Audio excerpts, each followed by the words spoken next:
Kívánok! I'm honored to be the moderator for this night owl session.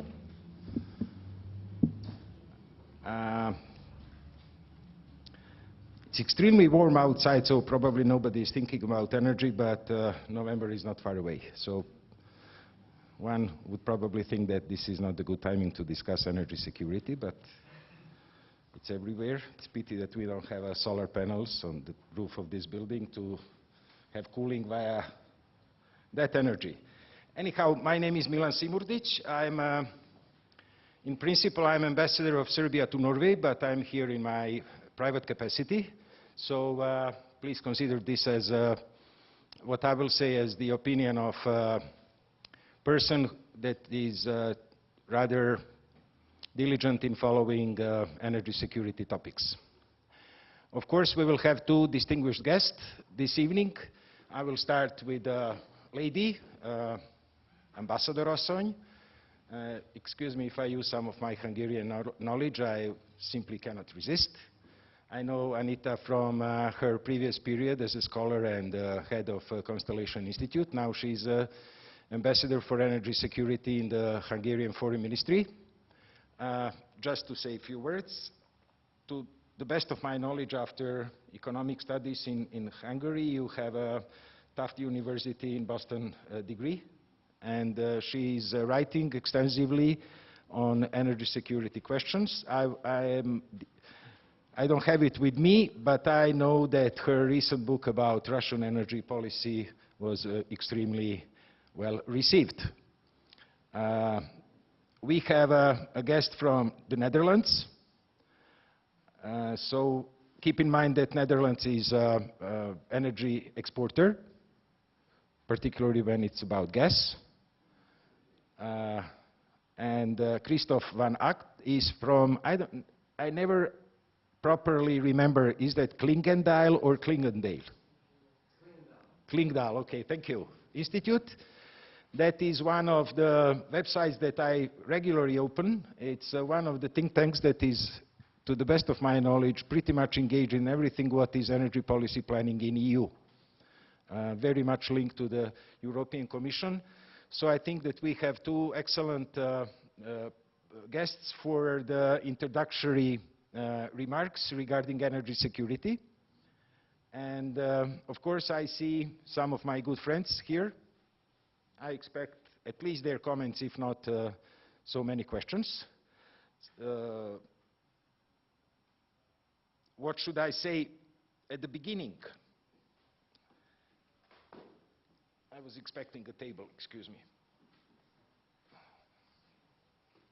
Just checking the energy security question this afternoon, I realized that if you Google the energy security topic, you will have 46 million results.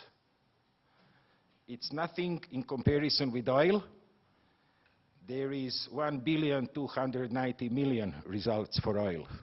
And for the gas, for the gold, just to have one good illustration, it's 2,570,000,000 results on Google only. So we will not discuss gold, although oil is considered as a black gold.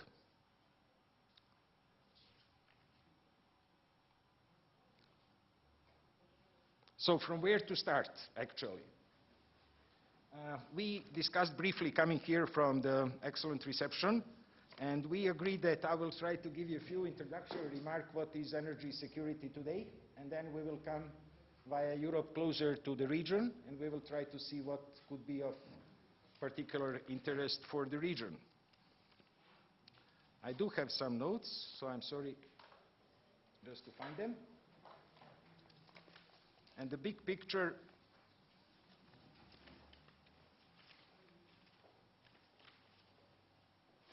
looks like following, in my view at least. I think that providing enough energy in an environmentally friendly and sustainable manner at affordable price is one of the mankind's biggest challenges, made more complex by considerations of supply security. We have young people here in the auditorium, and they will probably be extremely active in the period after 2020. Until then, the global energy consumption will rise for 19%. And the global energy mix will continue to be dominated by oil, gas, and coal. But simultaneously, to introduce only one sentence on climate change, the new decade will mark a transition, the first step towards a low-carbon energy future. This is what politicians in EU like to call a new industrial revolution, what we are going through. Of course, for the citizens and the consumers in the Western world, it is easy to take sufficient energy supplies for granted.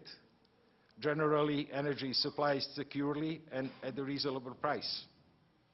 But of course, we are witnessing rather frequent crises of supply with energy. Just to remind you, on two big gas crises due to the misunderstanding between Moscow and Kiev. And then just take a look at the results of the crisis at hotspots, oil-producing countries, most recently Libya, constant problems in Nigeria, probably problems in Sudan, and of course the crucial question of stability in Persian Gulf. And oil is threatening us, although we don't see that with the question of climate change. The looming problem at the same time is the question of the energy poverty. Cooking with solid fuels, heating as well, worldwide is the basic mean for more than 3 billion people. About 1.5 billion have no access to electricity, and for additional 1 billion, electricity supply is unreliable. And then again to the energy mix, oil will remain the name of the game with a 31% until 2020. Coal will follow very closely with 28% and gas with 20%. And the problem, at least most of the people are calling that a problem, the main increase in consumption looking to 2020 will come from non-OECD countries, particularly from China. What I said about the transition to low-carbon energy sounds excellent, but we are living simultaneously not with only potentially critical crisis situation in energy. We are in the period of the deep financial crisis and restructuring, so most of the projects regarding transition to low carbon energy are either postponed or are under serious financial considerations. So if that was the big picture, I don't dare to talk too much about EU energy policy because we have Anita here. She, with her position as the ambassador, was definitely, I guess, one of the most active persons during the Hungarian presidency. That expired only 2 months ago, EU presidency. So I expect her to tell us a bit about the results after, particularly after the Energy Council in February 2nd. But still, I feel obliged somehow to say that the EU still face very many problems regarding common energy policy, so-called to speak with one voice. I heard that approximately once a week from EU politicians on energy, not only on energy or foreign policy, I can add if that is important, but still on energy in particular. Lisbon Treaty has energy as a topic for the first time, particularly regarding solidarity, but still we can hardly say that there is a kind of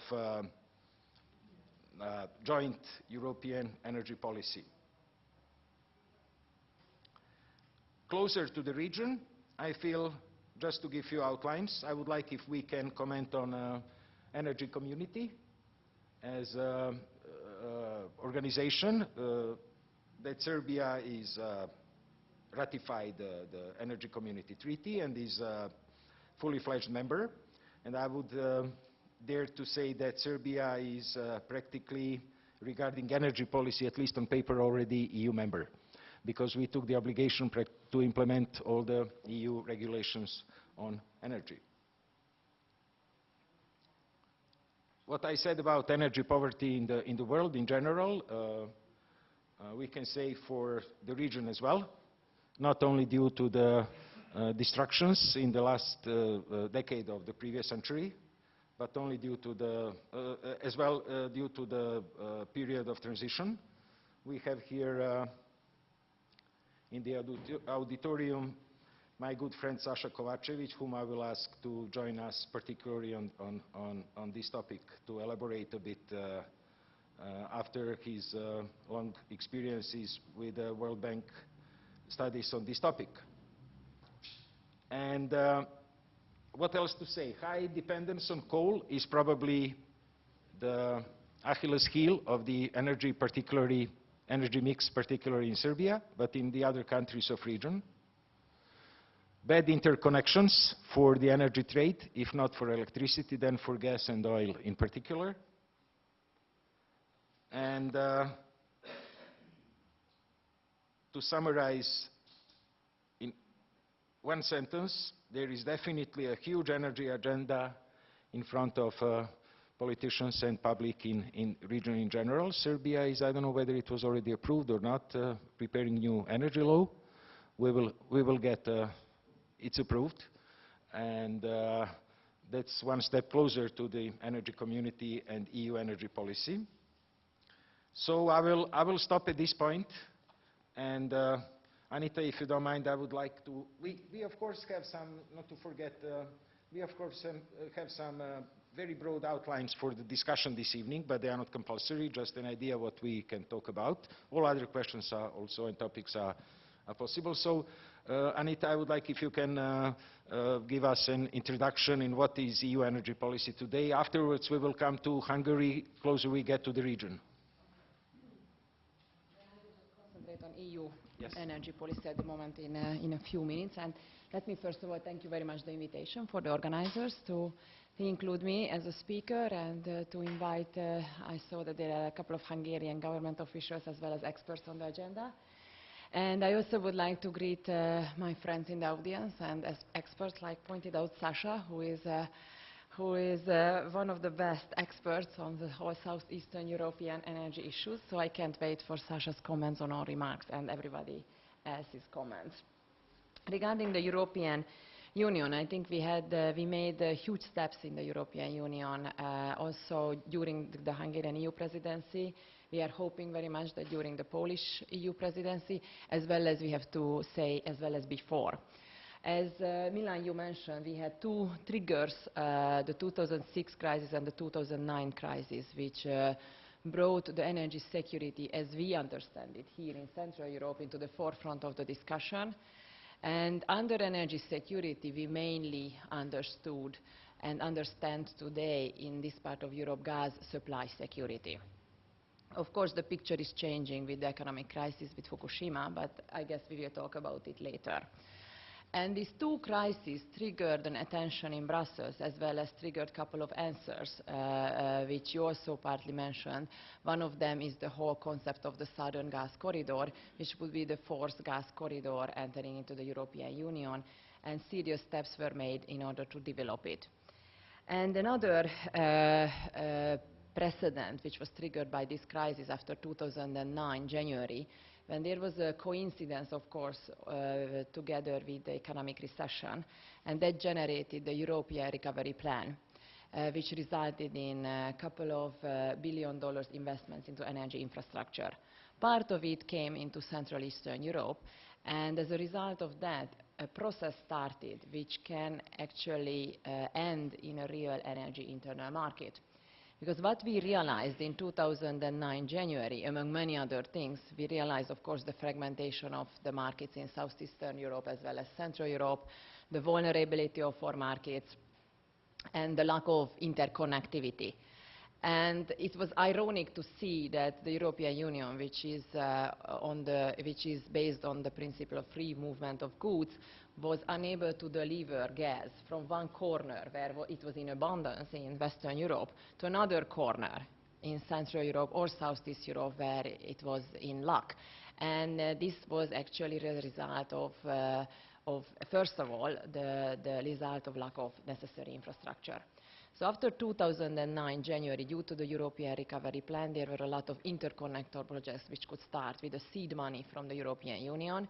And these are actually in the phase of realization today. Some of them are already made, completed, and some of them are under planning. This is a huge step toward making this region interconnected and creating the necessary infrastructural prerequisites for an internal energy market.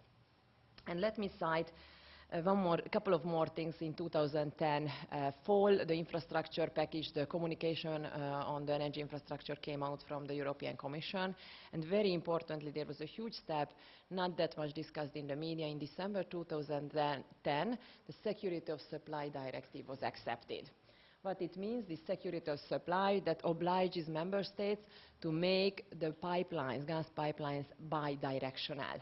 So make it able to be reverse flow, because that was also one of the lessons learned of the 2009 crisis, that we were, even though there was a pipeline, it didn't work like a highway, that you can go in both directions, you could go only in one direction. So now this Security of Supply Directive is actually, it's a mechanism first to enhance energy security in case of crisis, but it is also a mechanism to enhance the potential creation of the internal energy market. So based on all these preceding documents and events, Hungary made energy as one of the key topics of the Hungarian EU presidency. And in February, there was a council meeting, which was the very first time it was dedicated to a topic, and that was partly, it was energy. And those council conclusions, I would like to cite a couple of them, are, I believe, really landmark developments in the life of the European Union energy policy, common energy policy. One conclusion which was accepted in these council conclusions is that there would be an internal energy market by 2014, which is a pretty ambitious goal. But that's a very good commitment which all the European Union member states made. Another important statement which was included in the Council conclusions was that there will be no country left behind in terms of energy security after 2015, which means that there won't be energy islands left in the European Union, so every country should have at least two sources of supply when it comes to energy. That affects mostly the Baltic countries as well as Malta and Cyprus, but in a way a lot of other countries in Southeastern Europe are at the moment energy islands. As well as in Central Europe. A very important Council conclusion was that the member states of the European Union should show their international agreements with third countries, current as well as future, to the Commission starting January next year. We talked about this a lot with Christoph at the reception. I won't go into details. I am sure we will go into the precedent and what comes next after this.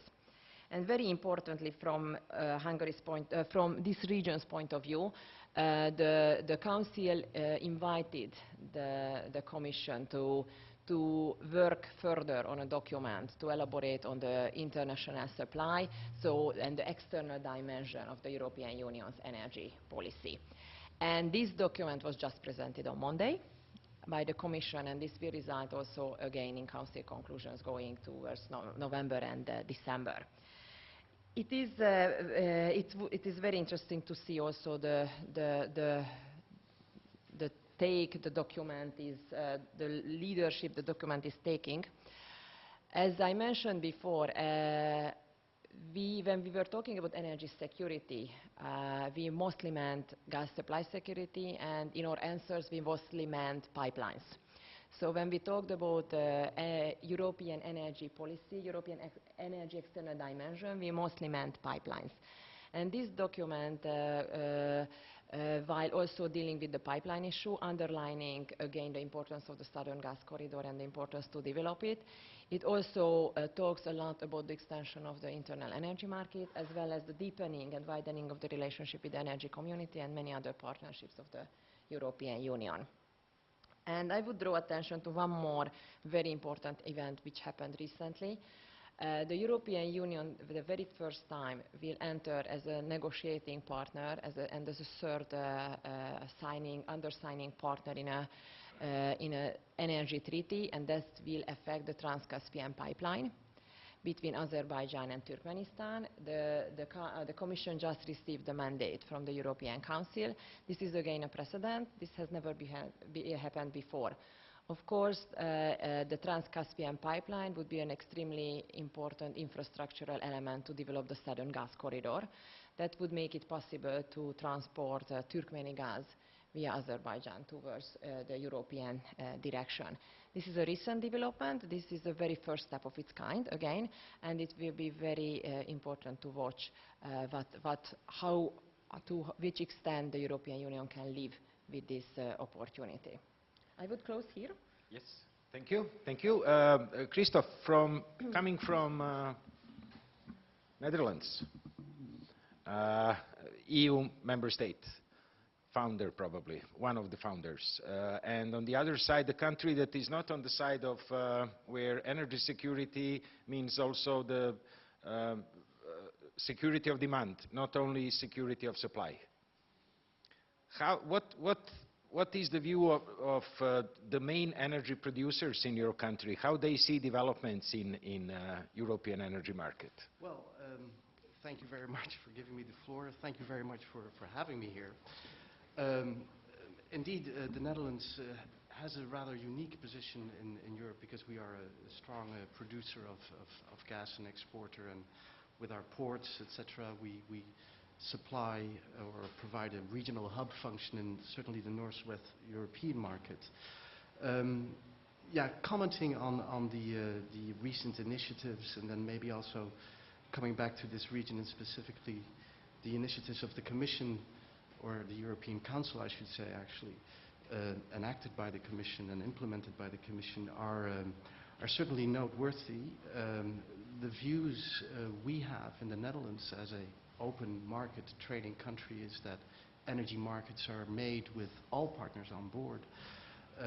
I think what we see today is that the European Union, in its drive after the upsets we have had in 2009 with the Ukrainian gas crisis already mentioned, and indeed perceptions of other upsets yet possible, is moving in a direction to more or less ring-fence the European internal market to protect its integrity, of course, and indeed is being urged already for quite a few years to speak with a single voice.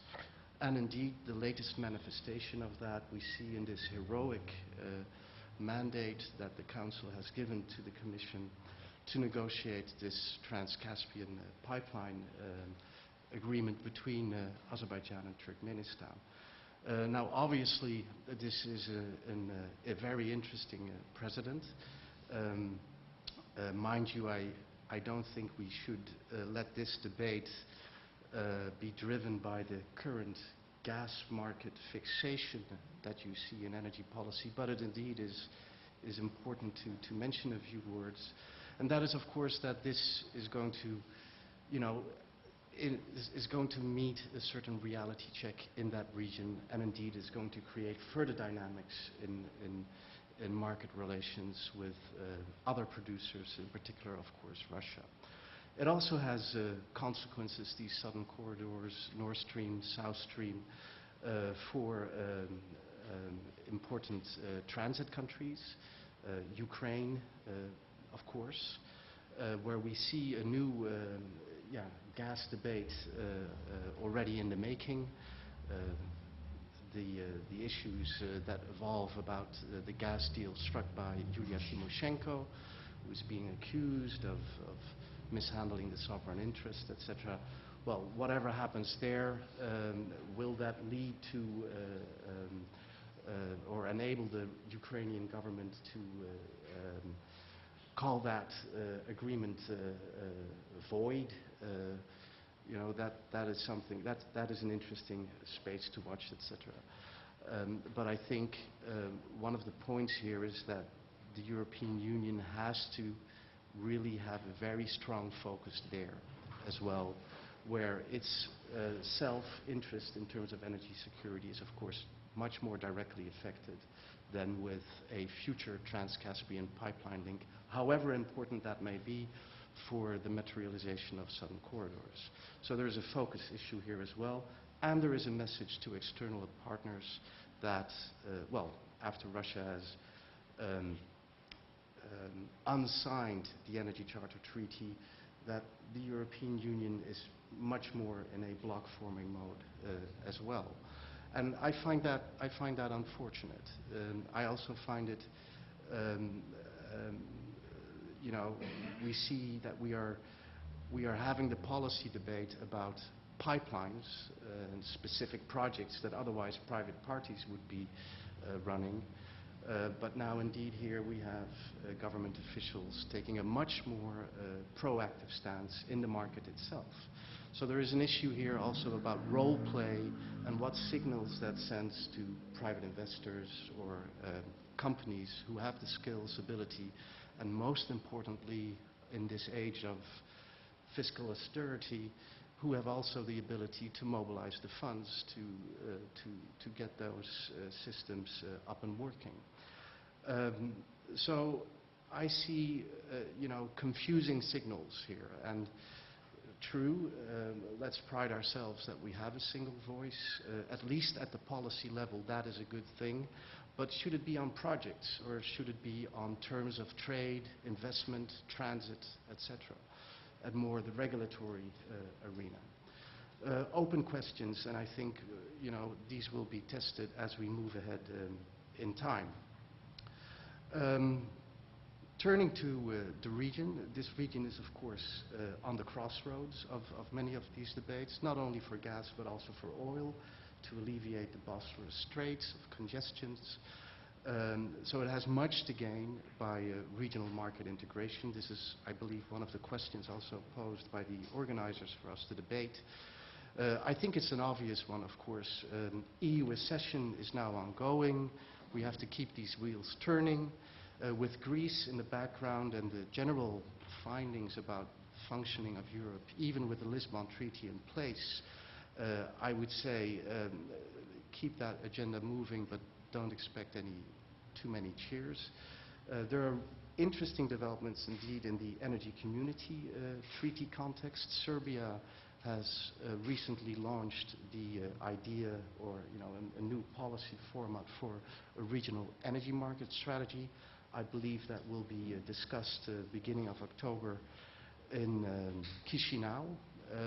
So that is a further step forward, and of course Serbia has a very important role to play because of its infrastructure and you know, its economic power in this region, and really has the ability to use energy as it has been used before as a force for reintegration and rebuilding relations and confidence and trust.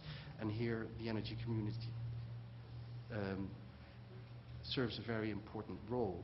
The other forum, which I already mentioned, is the Energy Charter. Serbia is becoming a member of that. I believe if it submits its interagency report, this could be on the agenda of the next Energy Charter conference in November, and also in that respect it could move further forward. And this is of course still an area, as the Commission recent document on the external policy also expressly states, in which Russia is to be, you know, remains very much involved, at least at the level of policy dialogue. These are a few quick comments and remarks. I recognize that there is a lot of expertise in the room, and I don't think you want to listen to me kind of like on and on. But I would really like to enter into the debate rather than... There are two ways how we can proceed. We can proceed either with the comments on what Christoph and Anita told us, or we can probably enter into additional topic, because we are supposed to work until we are night owls, 1.5 hours, probably a bit longer, close to 11 o'clock. Of course, depends on your interest. So Floor is open, of course, if there is any immediate comment, or we will continue. Fine. Then I will not go into big politics, although pipelines and the politics at least have in common the first letter of the word, and I think much more than that. But Anita, with your experience in Russian studies and following Russian energy policy in Hungary, I understand that that is the part of the general Russian energy attitude towards European market. We see now that the Nord Stream is practically online. We see that with Ukraine there is a tough discussion going on again. Probably it's a seasonal event only. We most probably will see the reaction to the Trans-Caspian Pipeline construction. We saw the reaction on the third energy package.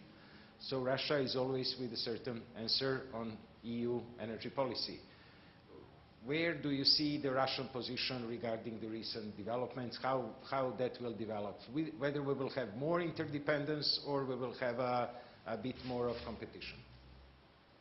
Thank you. This is of course a huge question, and before answering, let me just take one step back, because you know, we have a couple of minutes to cover very huge topics, and of course you can add only part of the picture. And before I would answer this, or try to answer this question, of course the situation is dramatically changed when it comes to energy and energy security in the last couple of years, thanks to the economic crisis, which made, of course, our energy needs lower than expected. That created rather a market which was more favorable for the buyers than before. Of course, there was a relationship between the long-term supply as well as the spot market, which went against our expectations. The Fukushima and North Africa changed everything in the European energy market, and especially the German decision afterwards. I really want to say this because we are now among huge uncertainties when it comes to the future of the European Union. How will our energy mix look like? Nuclear, gas, oil, and I would say that the uncertainty, a lot of uncertainty was created in the spring, and I think this also relates to the relationship with Russia.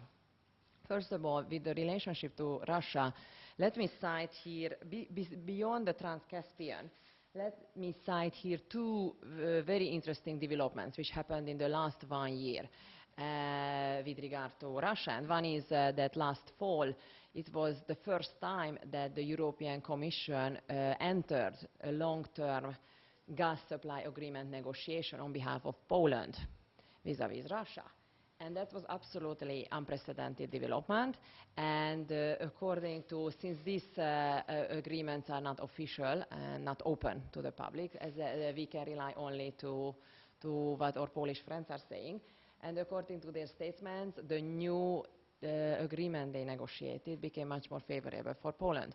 Very importantly, the destination clause was lifted from the agreement, which was before. That means that Poland can resell the Russian gas, which would be kind of one prerequisite to have a real internal energy market. And the second very important development was, which is again a precedent, was that again the very first time the Commission had a word in the Bulgarian-Russian negotiations and agreement on South Stream.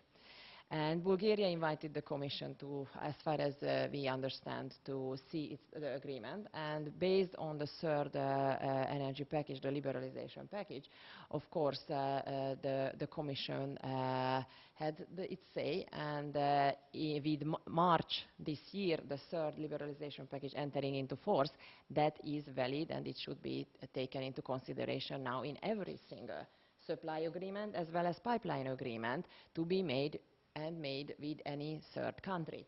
One question only, not to forget. At that moment, with Serbia's progress towards EU, having in mind that we signed an agreement about South Stream, how that can develop? The Commission is saying that before it actually enters into force, that the real work starts, it doesn't really matter. The question, there is now, you signed an MOU, I understand, right? No, we signed intergovernmental agreement. But didn't sign the commercial agreement yet, did Not you? yet the commercial. Then but Sasha may know it much better. Not yet the commercial. Not yet the Okay, commercial. not yet the final, commercial. not one. But you are only so energy community. Of course, you take Yes. it obliged to on yourself to take all the. So is my understanding good that it can affect the future commercial agreement? I think it could. It could, absolutely. Of course, I am not an EU expert, but I would assume that the Commission doesn't have an oversight of yours. But it would have on Hungary, so a member state. But via energy community? Yeah, but as we hear, I'm not expert of energy community either, but as I understand, the biggest problem with the energy community is the deepening, that the laws are not really ratified and taken over, and that's the next challenge which the energy community countries... But it will come. It will come, yeah. The but nature it can of the affect. treaty is that it will come, it should be implemented. And this is the nature, of course, of all energy security and pipeline questions, that they affect more countries. So if Serbia is in South Stream, the only non-EU country, yeah. In one of the routes. Yes. And of course, if in all the other routes it applies, then most likely it has to apply for the Serbian section of the pipeline as well. And I think the Nord Stream will be a very interesting development to see. In regard to, we understand that there will be about 20 billion cubic meters flowing by the end of this year on Nord Stream. I think the real question is to how much is Nord Stream will be able to supply Germany, and Slovakia and the Czech Republic. These countries were supplied by the Yamal pipeline and by the Brotherhood pipeline until now. The question is how much the economic recession put back the gas consumption of these countries, and how the German decision on shutting down the nuclear will affect Germany's gas consumption. So whether the Nord Stream will have additional gas or it will be a redirected gas flow. That's, I think, my real question for the short term. And I don't know whether anybody in the audience had made any calculations. And you asked about how the relationship with Russia will change in general. The International Energy Agency just came out with its new gas outlook, and their projection is that the gas consumption will grow tremendously. They are projecting, 100 billion cubic meters per year or something like that, which is just unbelievable figure. And according to most estimates, we will need a lot of new supply. And they even go as far as saying that it will be against supplier market, so it will shift the balance towards the exporters. Okay. In short. And we will, of course, not concentrate only on gas, although it's very, very natural on one side.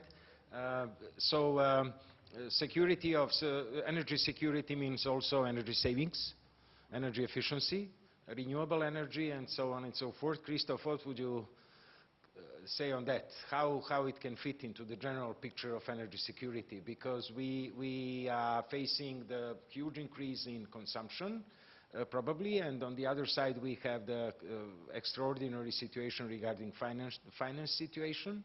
It's easy to talk about the pipelines, but it's, one has always to keep in mind that it's 10 billion, 15, 20 billion euros or dollars, basically from private funds. So I guess the banks are pretty skeptical these days. So where the balance will shift, how the renewable energy, whether the space is opening for the renewable energy, of course for energy efficiency, because that's the cheapest energy, the one that you save. The one that you save, indeed, is the cheapest energy efficiency, and certainly there is such a thing as a Saudi Arabia, actually, of energy efficiency potential that you can realize. Certainly, that varies per country. Another joke, of course, the biggest renewable energy is human intellect. And, you know, we need to kind of like focus with that energy on the challenges that we face ahead. Under the current fiscal austerity, indeed, feed-in tariffs, government subsidies, etc., are hugely well under pressure. Our Dutch government has recently indeed backtracked on subsidies and in favor of more effort on research and innovation. And of course we have the so-called 2020 goals, and beyond that even a lot of projections for this green new economy by 2050, which would be low carbon, that is a goal that needs to be achieved in order to meet the climate change goals. So these agendas are by no means secondary to all these gas debates that indeed tend to crowd out these issues. By the way, on South Stream, I believe it would at least be the second energy legislative package that would apply, and of course, in due course, the third energy legislative package. And I think Nabucco, the regime that applies there, is the standard, and there is no reason why the EU will or shall or should discriminate there. Sidetrack. Back to energy efficiency and renewable energies. I think if we look at the reactions in Germany and Switzerland to the Fukushima disaster, a radical policy change away from nuclear, and certainly at least, we will see further delays and at least more cost in construction of nuclear facilities building up. And that puts a bit the gauntlet out for the renewable energy ambitions of Germany. So there may be a golden lining around these clouds, because indeed there has to become, this really has to be a serious effort now.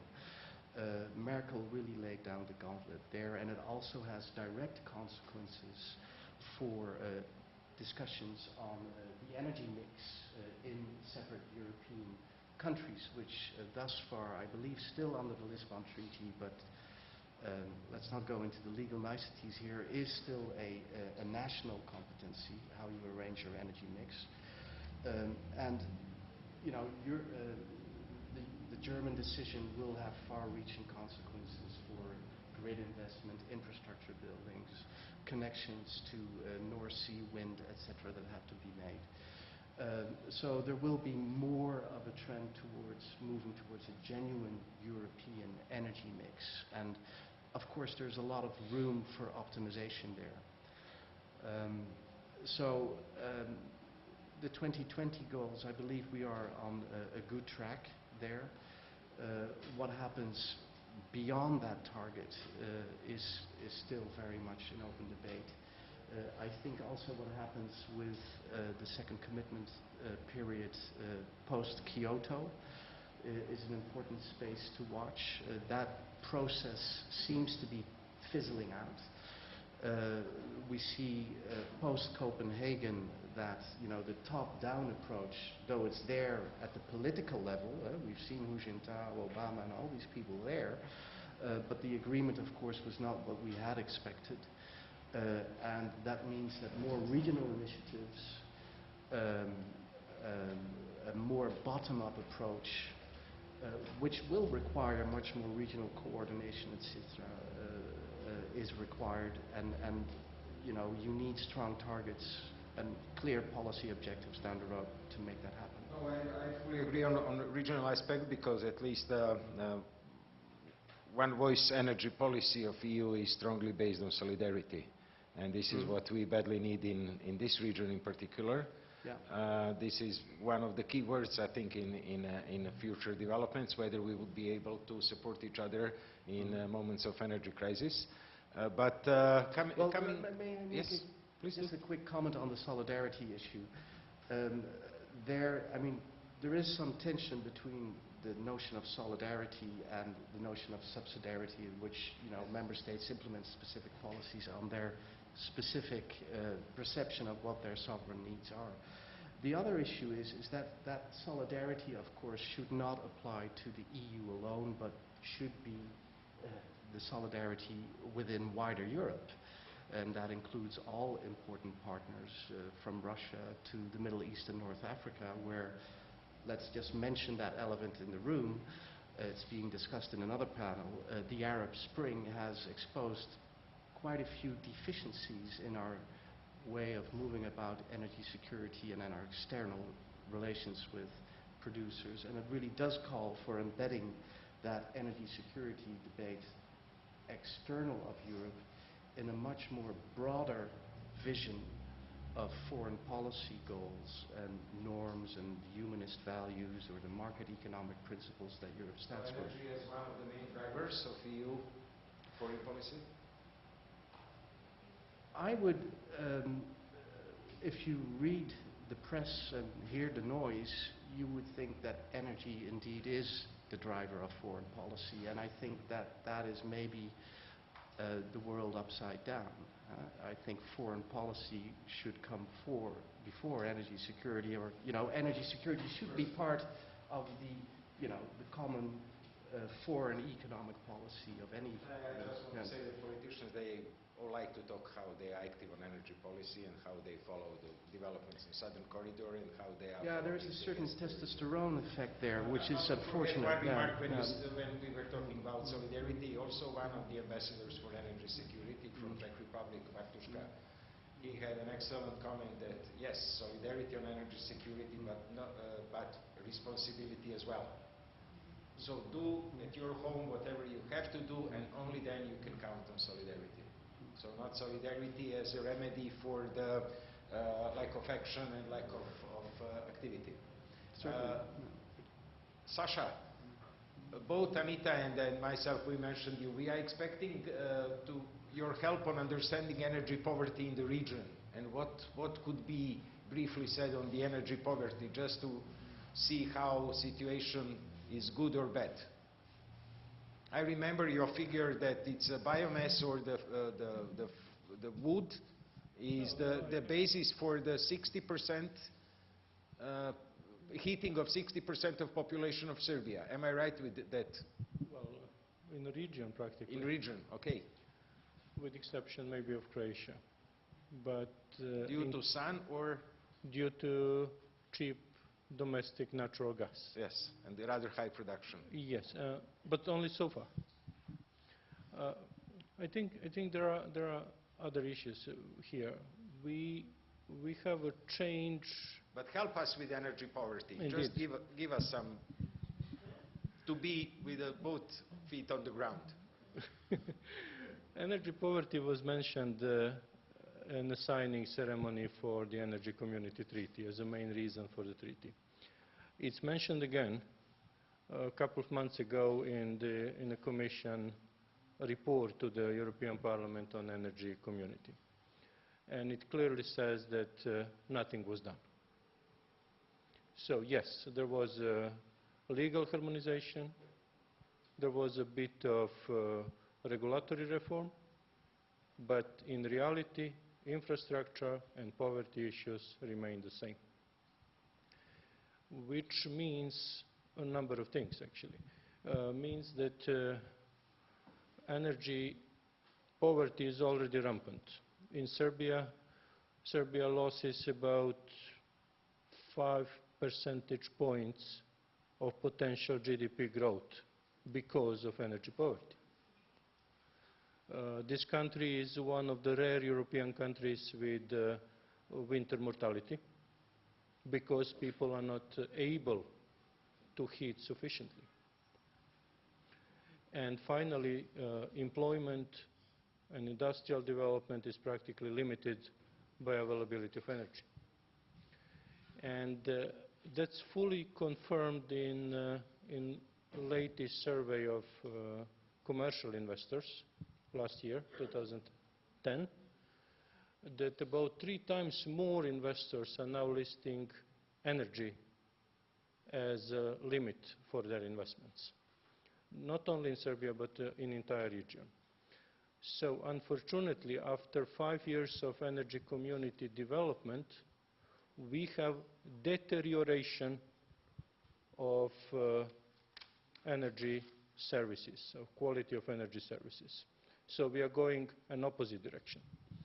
And that's something we have to keep in mind. And indeed, the latest report of Commission says exactly we need improvement on ground, in reality, in real physical infrastructure, which means practically for the region, roughly entire district heating infrastructure should be changed. More than 2/3 of electricity generation capacity needs a change, fundamental change, and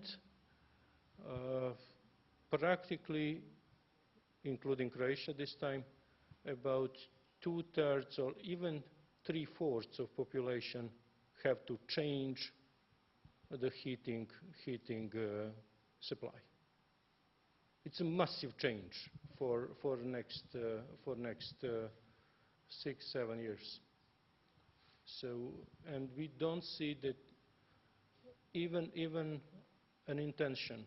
If you look the list of investments in the energy community, there was an investment conference in May, and if you look at a list of investments, you don't see anything of this. You see an intention to have transit pipelines intended for somebody else, and looking to earn transit fees, which is a big nonsense. You see lignite-fired power plants, new additional lignite-fired power plants, working in an opposite direction to climate change intentions, energy security, risks of supply, etc.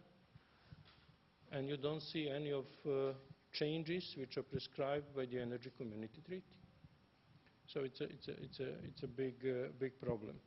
But, so do I understand well that we are not, as region, if with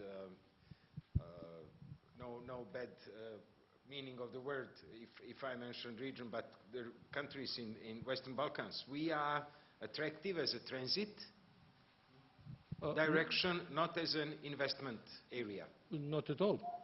We are not even attractive as transit. It's,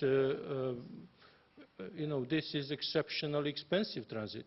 I have to say that, for example, on high voltage lines, if you look high voltage lines which are improved and enlarged in capacity in last 10 years, in comparison with the period in 1980s, you see that transit today is lower than in 1980s. And you see that transit fees across the borders today are higher than during 1980s. So we see practically, in case of Serbia, on all cross-border transit points, we see congestion, which doesn't exist physically. It unfortunately exists because of the legal and policy bottlenecks. So practically this region is also difficult for transit. If you look the rationale behind the South Stream here in the region, which is the same, South Stream, Nabucco, IGI, TGI, all these big projects. TAP, not to offend our TAP, Norwegian part of the public. You see that rationale is a transit fee. And every country, every government mentions transit fee as a key reason to allow investors to build the pipelines. On the other side, no one investor is intended to pay transit fee, at least not to this extent. Very simple question which is going around for last 3-4 years until South Stream was mentioned. Do you think that there is somebody looking to invest how much? Almost $30 billion in order to bypass some countries where they are paying transit fees and then pay transit fee to somebody else? Simply doesn't make sense. So it's and there is, of course, we see more and more that energy efficiency is also deteriorating. One lesson from 2009, from the gas crisis. At the moment of crisis, most of the industry in the region was already switched off. And there was a crisis, and there was rationalization of the energy, and some power plants were switched off from the natural gas to heavy fuel oil.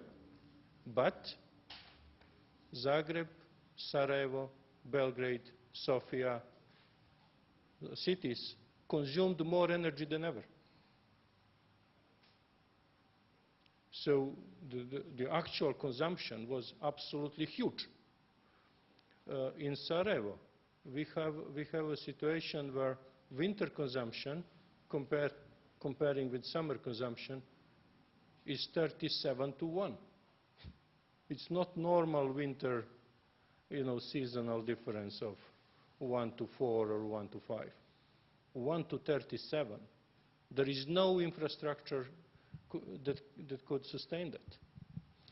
Okay, let's see if we have any comment or question. We will come. We have nuclear energy to touch upon briefly. I think it is up to this region, just like any region, also for the Netherlands and the Northwest European region, with its partners. And we have a pentalateral fora.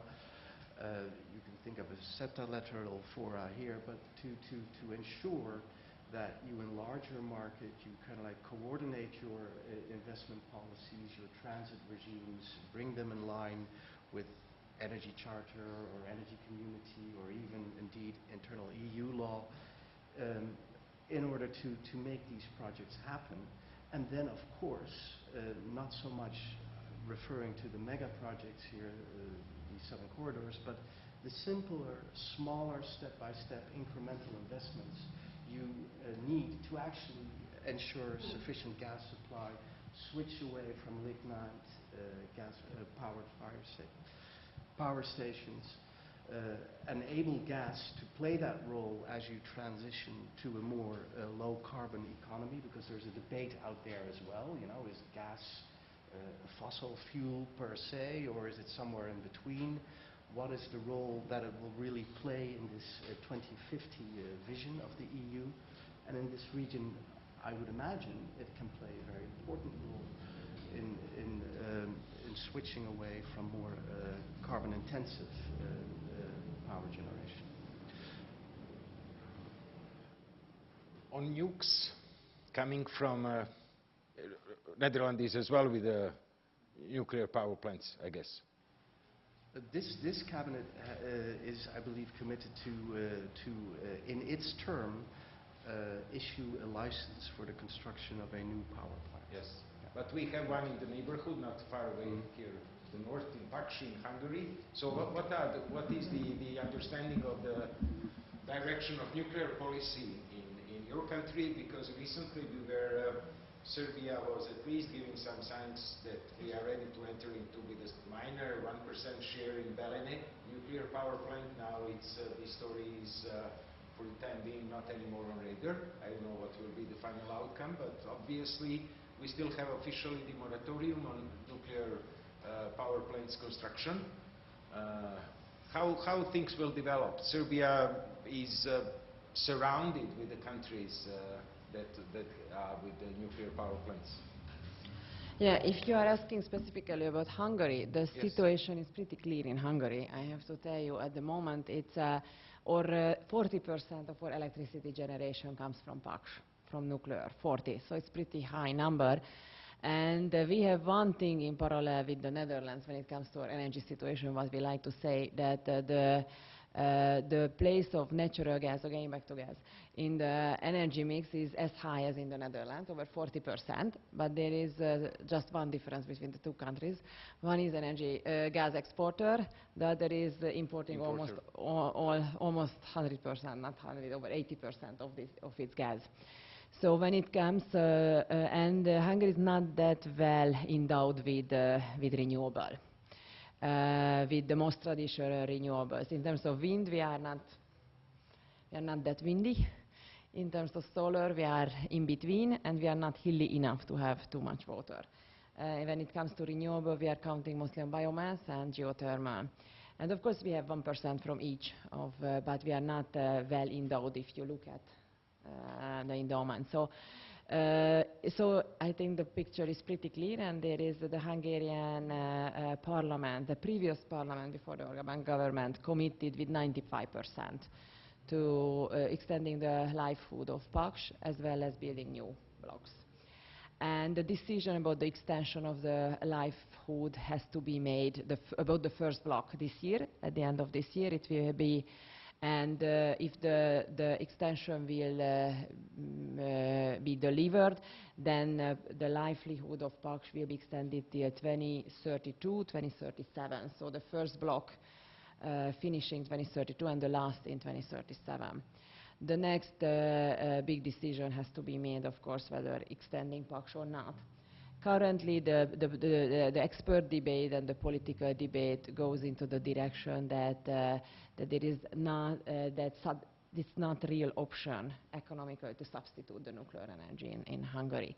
Of course, we need to see the results of the stress tests, which are, I believe, very promising when it comes to Paks, as well as we need to see the overarching European direction where we are heading in terms of nuclear. It's also a huge question of, for Germany, where all the nuclear-generated electricity will come from gas or renewable, or they will be importing gas, and that will also, I believe, change the equation in Central Eastern Europe. I haven't seen studies about the public opinion in Central Eastern Europe, but my colleagues are saying, and I don't know whether it's true or not, that the public opinion didn't shift very measurably against nuclear after March. And it seems to be that the support for nuclear seems to be even from the Baltics down to southeastern Europe, as you mentioned. Of course, the debate still is here mostly about which project to support regionally, and the big question is, of course, who is going to finance all these projects and who is going to construct. Yes. Questions, comments? If not, you mentioned Baltic. So is there a true in the story? Let's go a bit into politics to provoke a bit. Is there a ground, and is anything substantial in the story that there is a complete understanding between, let's say, Budapest, Praga, and Warsaw that you would like to make the north-south energy corridor functioning? Let's exclude gas. Let's start from the electricity. This is a good question. We talked a lot, and you both mentioned that there's a lot of talk about energy, and of course what we see on the ground that very little infrastructure investments are going on. And I would debate, Christoph, you a little bit. You are saying that the gas discussions are outcrowding the discussions on energy efficiency and renewable. I think that's true, but if you look at the EU money, which is allocated, then more money is spent on efficiency. So if you look bottom up, on the ground there are much more projects going on, energy efficiency as well as renewable. Of course, they are much smaller scale than an infrastructure project, So this north-south, this is one more, thank you for the question, this is one more achievement of the Hungarian EU presidency. Yes. It was launched in February, and this north-south energy corridor would like to answer one need and one lack of infrastructure that would be interconnecting the countries from Poland down to Southeast Europe, actually, with the northeast corridor in electricity, oil, as well as gas. And it contains the V4 countries, so Poland, Czech Republic, Slovakia, Hungary, and also Romania, Bulgaria, and Croatia as an observer. So these countries formed 3 working groups in all these 3 topics and 1 high-level group. And there is an anonymous understanding, of course, that this should and has to be made. And the next deadline for the group is October, end of October, when they will come out with an action plan. Action plan will have a list of projects which are missing in the region in order to have this north-south corridor. This list of projects can number even 200 altogether. These are missing links. These are parts of infrastructure which needs to be enhanced, capacity enlarged, etc. And then comes the $1 million question: who is going to pay for it? And we have some indication in the Council conclusions which says that. And we also have an indication in the communication from the Commission, which estimates that the total need, infrastructural need in this part of Europe, from Baltics down to Greece, is worth of 200 billion euros, energy infrastructure. And they estimate that in case of half of it, the market won't work. So pretty much the Commission estimate, I don't know whether you guys have made any estimates, that in 100 billion euros worth of infrastructure, the market won't necessarily work, so there should be public money involved. And there was a little gate left in the Council conclusions, meaning that when an infrastructure will be judged to be of such an importance, then the public money may come into consideration, but the basic rule is that the market should work. However, what we have seen so far, that there is a market failure because, for example, we talked about the principle of solidarity as well as responsibility. It's a very tricky question to invest into an interconnector which doesn't lead to any other alternative source or leads to a market which, from which there is not too much potential either to import from there or to export there. The same is true to invest into an alternative source like an LNG terminal in any of the coasts of Southeast Europe. These are all small countries on the coast in terms of their energy consumption. They cannot sustain a whole LNG terminal. They need a whole regional cooperation behind them, which means regulation, commitment, as well as infrastructure. So we have a chicken and egg problem here, and of course there are many times market failure, which somehow needs to be overcome. And that's why this north-south corridor is such a good thing, because it has the highest political commitment by all the countries, and now it is working on in the working group level to really identify, based on consensus, those projects which are very necessary. So I believe that the action plan will be out there in public by the end of October, and then we will see where from there. So there is a consensus. Thank you for your question. Sasha?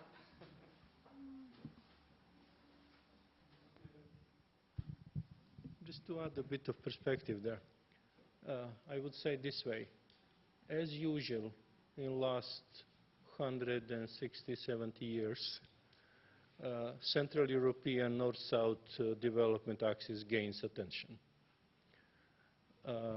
Every time in last 170 years, when it was politically possible, that development axis came to the surface. It's the first thing. We are now sitting down the street. There is an old building of the Belgrade Stock Exchange, which was developed based on exactly that in 1920s. So this city actually became a big city based on south-north interconnection in Central Europe. The problem is on the other side. I think that private investors will be interested. There is a lot of economy there. That's all fine. But we are going to have exposure to the market. And first of all, we are exposing oil refineries and fertilizer plants to the external market. And that's probably the critical question. In Central Europe, we don't have a competitive oil refinery, and we don't have competitive fertilizer plant. So once we have an infrastructure moving goods from south to north or from north to south, we have to face a competitiveness of these major energy-intensive industries. And that's a big question, and used to be a big question always in history. So we are already looking into problems with refineries in Croatia, here, Bosnia, probably elsewhere, Romania. And I think that process is going to continue quite vigorously. We are also looking into problems in fertilizer plants, massive problems. And then the question of the energy security in terms of natural gas will shift and become a question of food security and fertilizer security, at least for Pannonian Basin. Sasha?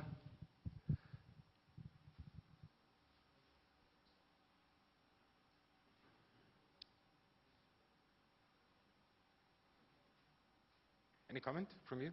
No? If I may enter into... Well, very quickly, I think your expose clearly underlines indeed the significance of energy for your competitive position as an economy.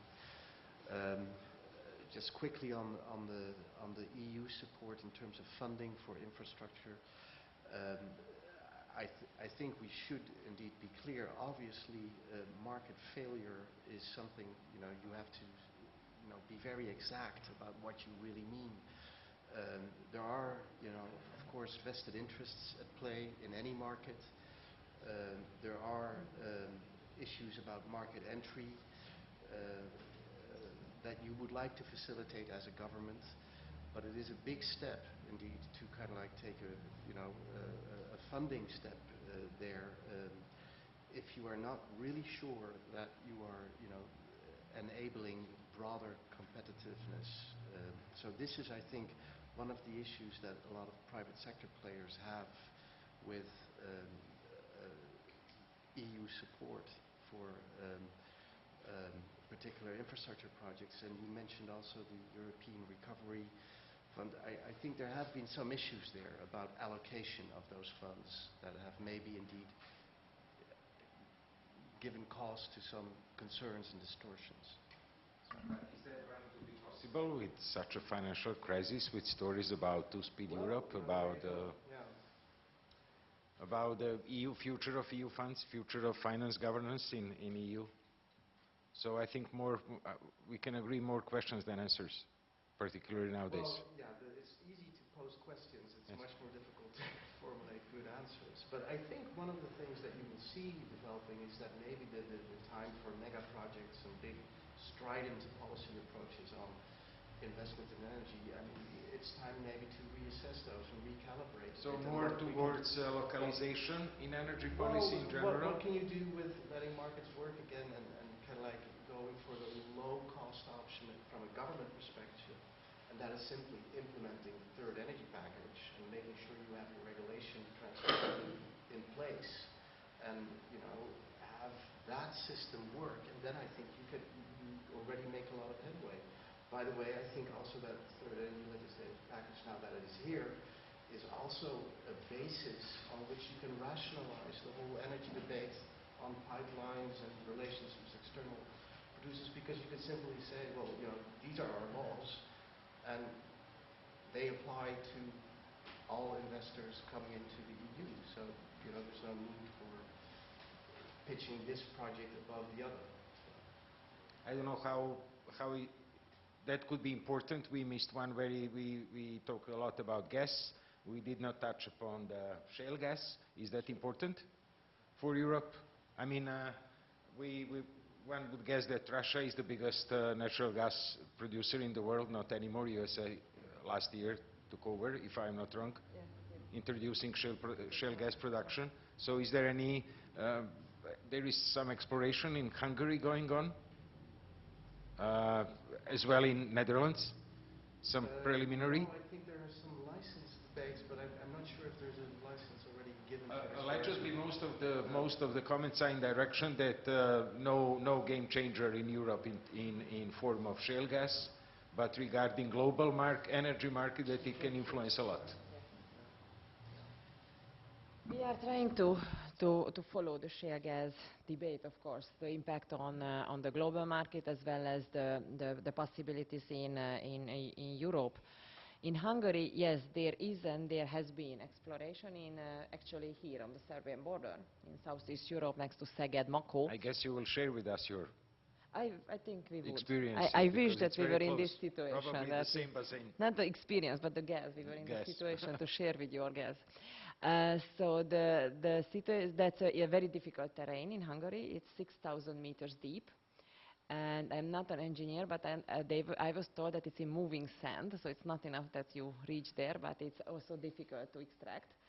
And there were 3 companies working on the site. That was Falcon. It's a Canadian registered company located in Denver, headquartered in Denver, US. ExxonMobil and MOL. And Falcon is still continuing, and it's on the terrain, but Exxon withdrew from Hungary, and it's relocated to Poland. Currently in Europe is, in terms of shale gas, the golden child is Poland. And Poland, what you just mentioned, is foreign policy. I think it's doing very well when it comes to connecting the shale gas opportunities as well as its foreign policy. The global impact it can be felt, of course, on the LNG market immediately, and the US surpassing the Russian production. But we hear also from the International Energy Agency that there are big prospects for China, which can make China also as a big producer of shale gas. When it comes to Europe, we also hear more concerns at the moment than positive signs. Mostly the environmental concerns and the regulation coming to the forefront. But Poland is saying that by 2020, I think this is the figure currently among experts, that this is the number, that by 2020 we will see whether the American story can be repeated in Europe. Of course, in Europe it creates difficulty that it's a different regulation in every country, and the countries have a very extremely different attitude towards shale gas, from one extreme in France, to moratorium, to the Polish huge support for concessions and explorations. So I would say what we say is that we need to make a lot of major decisions before 2020.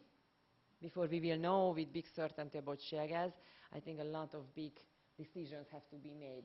Most importantly, a lot of nuclear decisions have to be made in all the countries. A lot of big pipeline projects' fate will be decided, and a lot of infrastructural developments have to be put in place. So I don't think that in the short term in Europe shale gas will come into the picture. But LNG, yes. LNG is bringing a lot of gas. Yes, and I believe also in this region there are plans for LNG plants in Croatia and Greek island. And this is, of course, a consequence also of the shale gas revolution in the United States. For me, shale gas is really an issue about technology and technological advancement, and how that can be a game changer and basically change an energy market overnight. And this is what we've seen happening with shale gas. The technology was available, but in terms of pricing, etc., the momentum was there, and that kind of like caught on in a dramatic development, very positive for the US, that as a consequence indeed may retreat a bit in the energy independence bliss, which would be unfortunate, I believe, for European US transatlantic energy dialogue, also on issues relating to southern corridors. But indeed, the LNG effect of that is huge, and that affects also security of supply in a very positive way in Europe. And this region, I would imagine, is also in those terms well equipped with its sea access to benefit from that. Any idea, yes?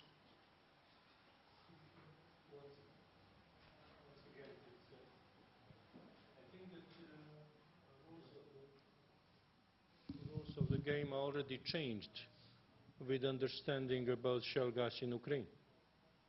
It's a massive resource, and we already see the change in Ukrainian policy.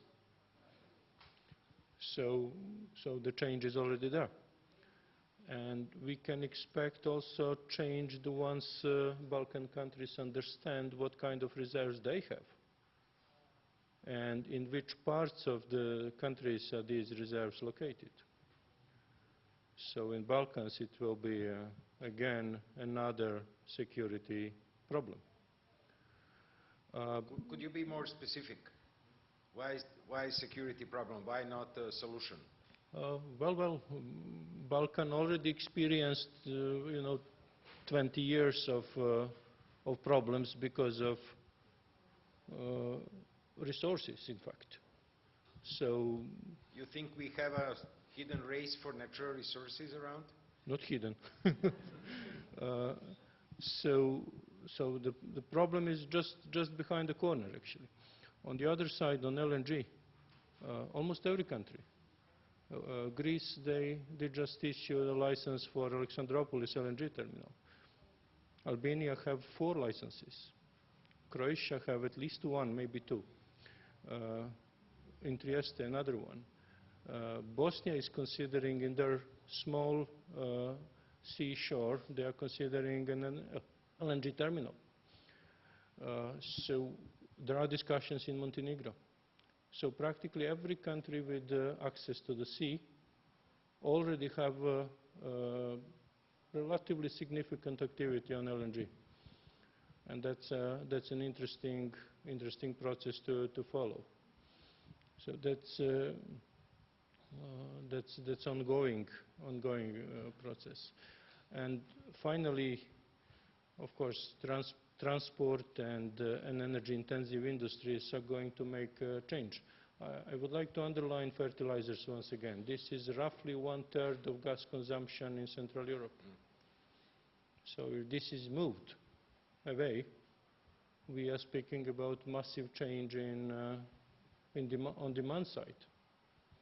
So the change is there, and we have to take a look what that change really means. As a matter of fact, there is a paper in 2007 on gas infrastructure in southeastern Europe, and we already envisaged at that time that development is going to be incremental in small projects, and that is what is really happening. Okay, any question?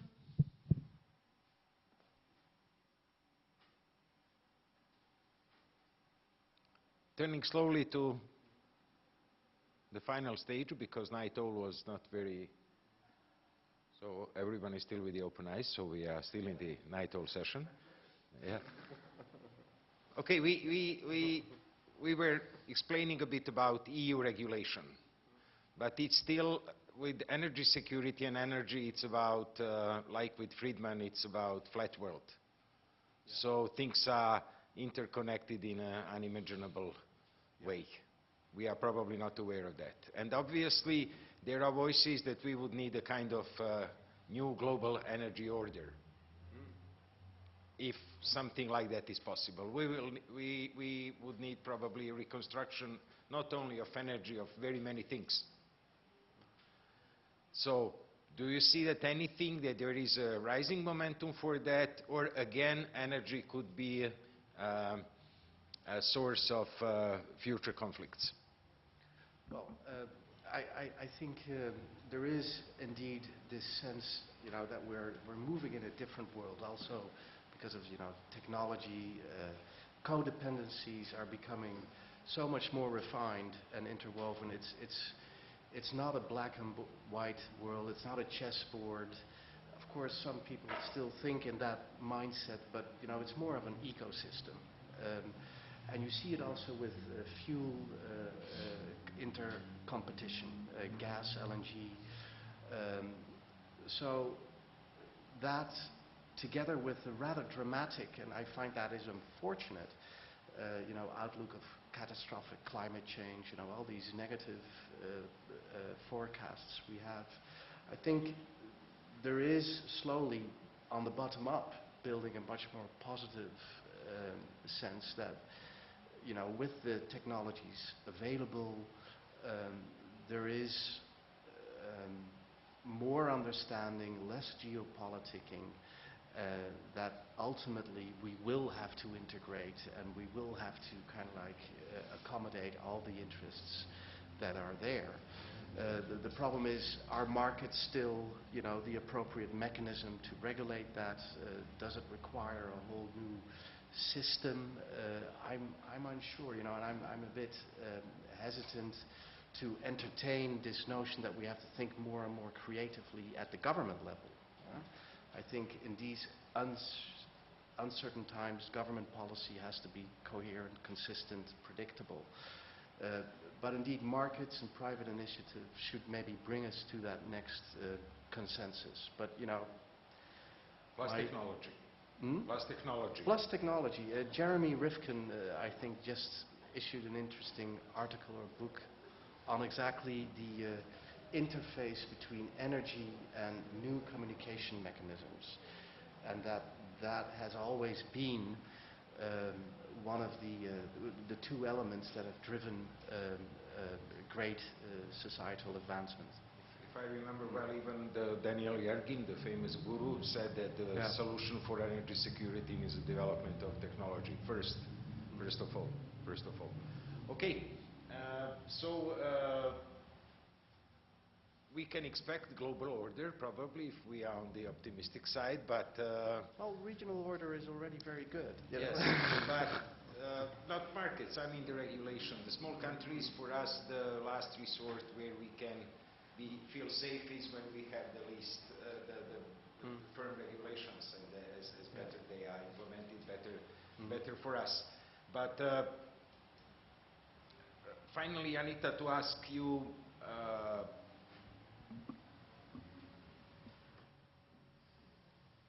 EU.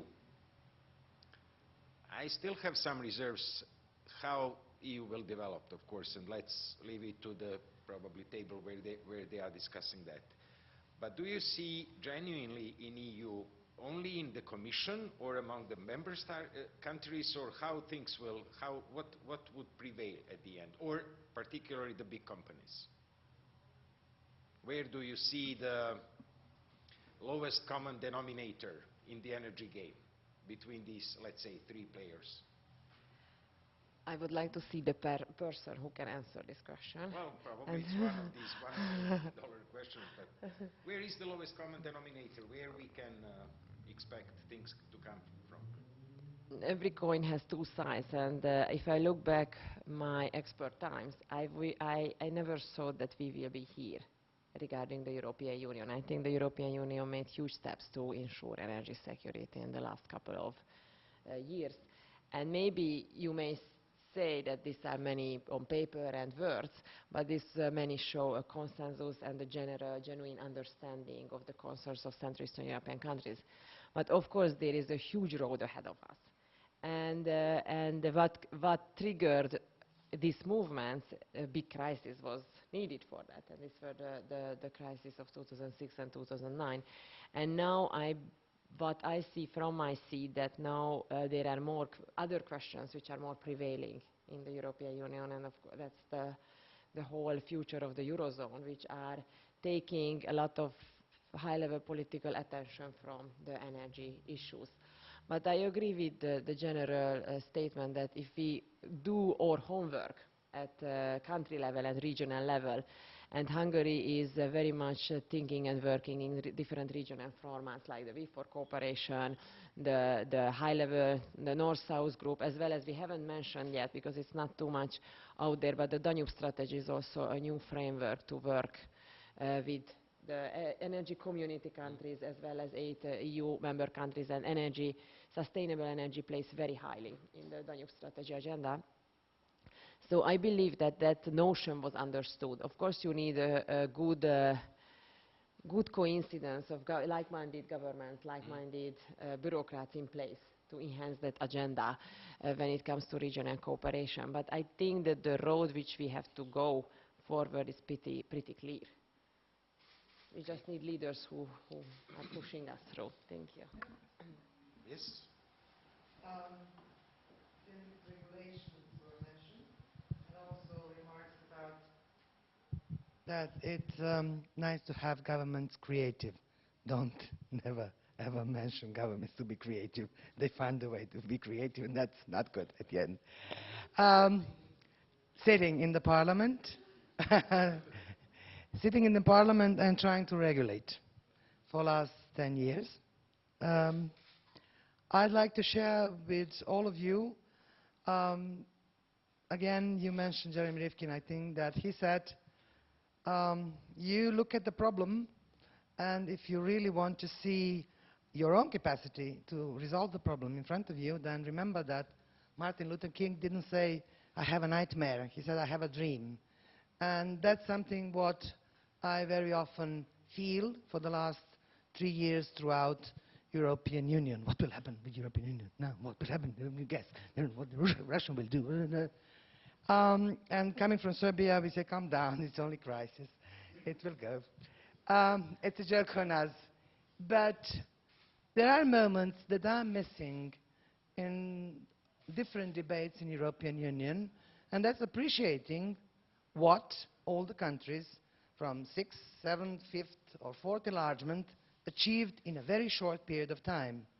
So now we have a problem with Russian EU partnership or NATO-Russia partnership or the global whatever, and we take for granted that it's a problem about South Stream or Nabucco or Trans-Carpathian or up to Finland and the Baltic states. And just before 15 years ago, what? Did everybody in Hungary were supplied with everything? No, it's 15 years. It's not just not enough to grow up to fall in love properly. And we do not feel satisfied with the obvious results. Are those results enough? No. But we are losing the momentum. Just looking on the dark side of the perspectives after economic crisis and Wall Street and Lehman Brothers and all the nice guys who know everything about management and crisis management and done excellent job in delivering the crisis. So they do understand everything about the crisis. You cannot say they do not. Go back to energy and security. So if I look back in what regulators, which I'm part of, or the governments, which sometimes I support, sometimes I don't. Most of the time I don't, anyone, because they don't have a clue what to do. We parliamentarians, we know. Most of the time, I'm not satisfied with the results achieved, with the programs and projects accomplished, with what's in the field in Serbia nowadays. But then you have to compare with the context. Where did you start from? And should you and how value what do you have in your hands now to start to resolve? Shall it be investing in energy efficiency from the public money, so taking from all and give only those who already spend more than they should? I love that logic. Or will it be private capital and investments, again, by regulations attracted to invest in infrastructure or energy efficiency or small plants or whatever? I don't say that we should forget the problems that Serbia does have in the region, on the regional problem in the region that is accessing EU.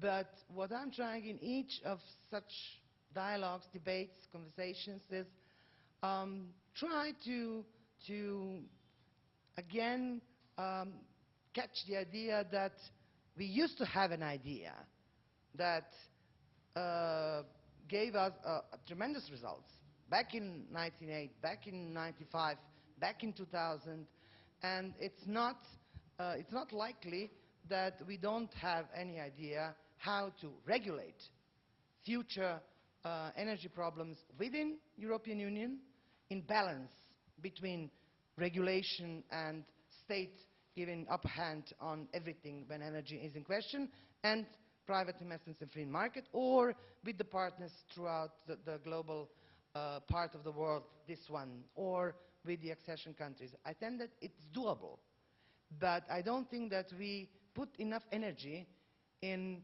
the sentences. This is doable because we have already done the similar things just 5, 7, or 10, or 15, or for a lifetime at least time ago.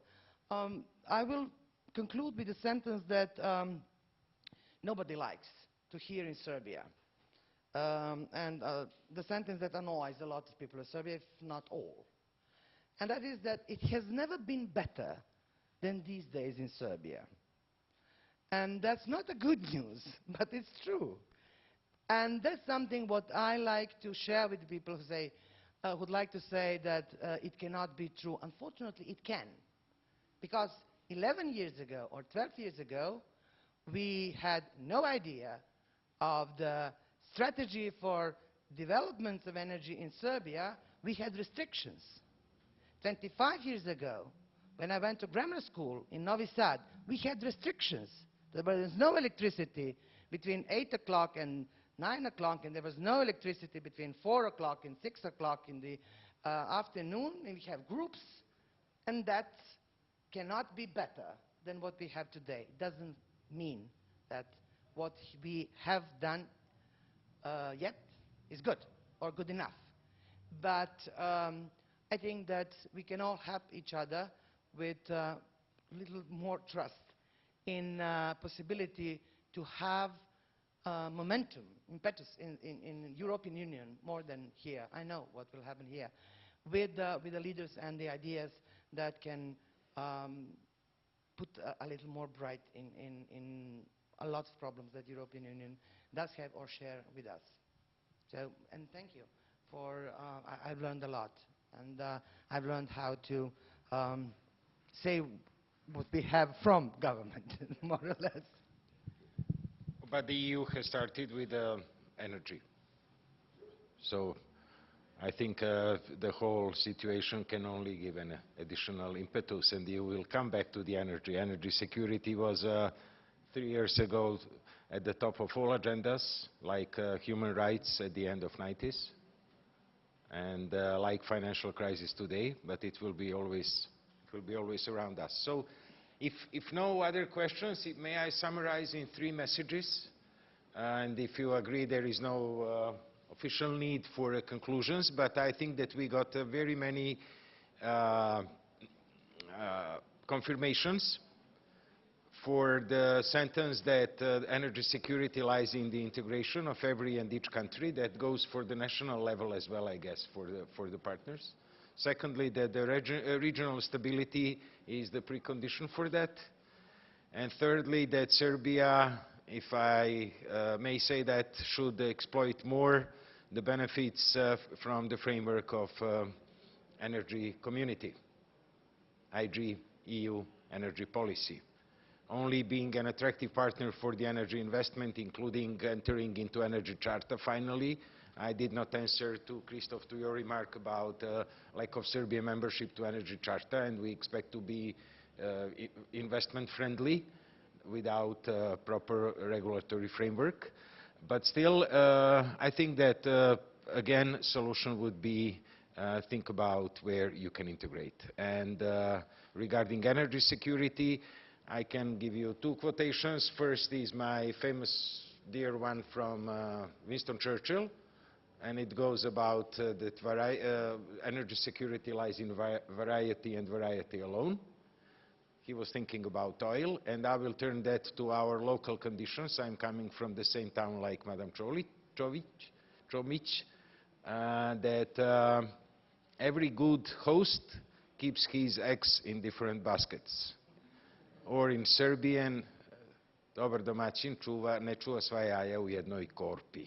I think the translation was proper one. So, Sasha, thank you very much. You were the bright side of the public this evening. That is not with a critical notion towards the others. Thank you, Gordana, Christoph, Anita, nagyon szépen köszönöm.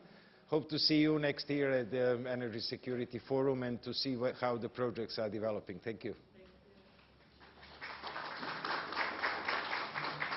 Thank you.